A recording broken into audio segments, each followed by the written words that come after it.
હું HK Barad cooking ચેનલમાંથી બોલું છું. આજની મારી રેસીપી છે કાચી કેરીનું શરબત. કાચી કેરી હું સોલીને કાપીને તૈયાર રાખી છે આ રીતે. તો હવે તેને પાણી 1 ગ્લાસ જેવું પાણી લઈને તેમાં એડ કરી બાફવા મૂકવાની છે.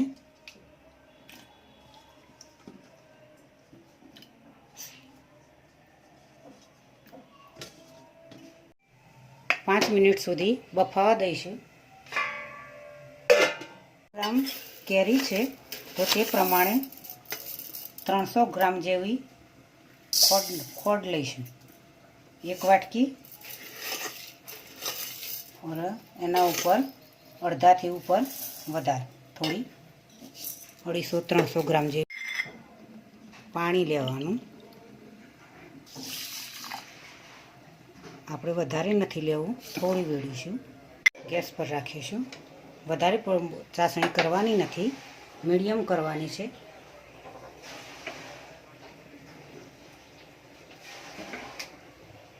જોઈએ કેરી બફાઈ ગઈ છે.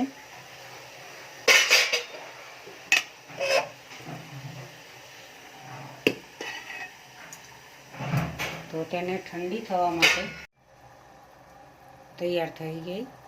તો હવે બંધ કરીશું, ક્રશ કરી દઈશું.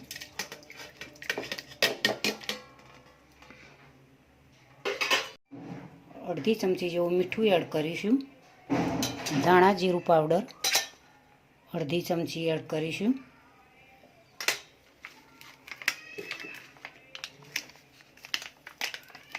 સંચર પાવડર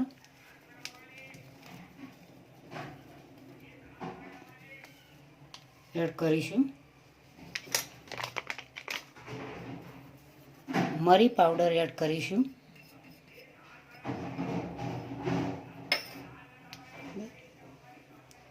તેમાં ફુદીનાના પત્તા થોડા એડ કરીશું.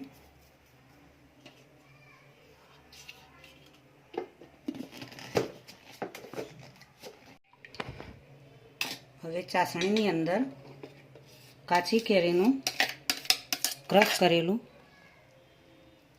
જ્યુસ મિક્સર અંદર કરીએ મિશ્રણ.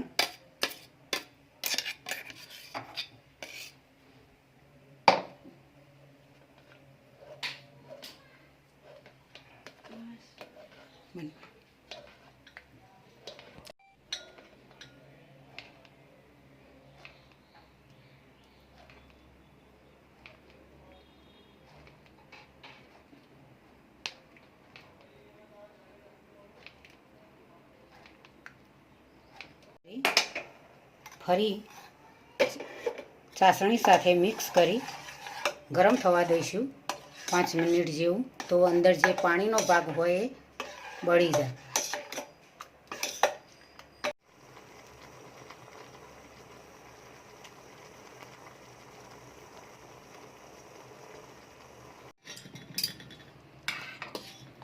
થોડો ઠંડો થવા દઈએ.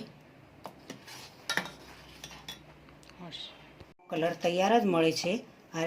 તો તે આ રીતે હું તૈયાર કરીને જ રાખ્યો છે. પાણી વેડીને પાણીમાં પલાળીને તૈયાર જ નાખવાનો, છૂટો નાખવાનો નહીં, કે તેની કણીઓ રહી જશે ને અંદર મિક્સ નહીં થઈ શકે. તો પાણીમાં પલાળેલો છે તો હું તેની અંદર એડ કરું છું. તો આ રીતે કાચી કેરીનો જ્યુસ તૈયાર થઈ જશે. થોડો ઠંડો થવા દઈશું. કલર નાખવો હોય તો નાખી શકો છો. તૈયાર થઈ ગયો. થોડો ઘટ હોવો જોઈએ. તો ગ્લાસમાં 2 ચમચી લઈશું.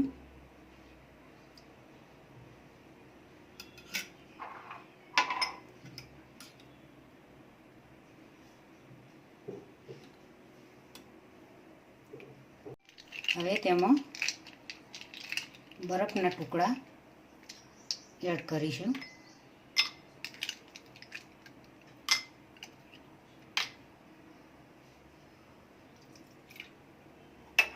તેમાં ઠંડુ પાણી એડ કરીશું.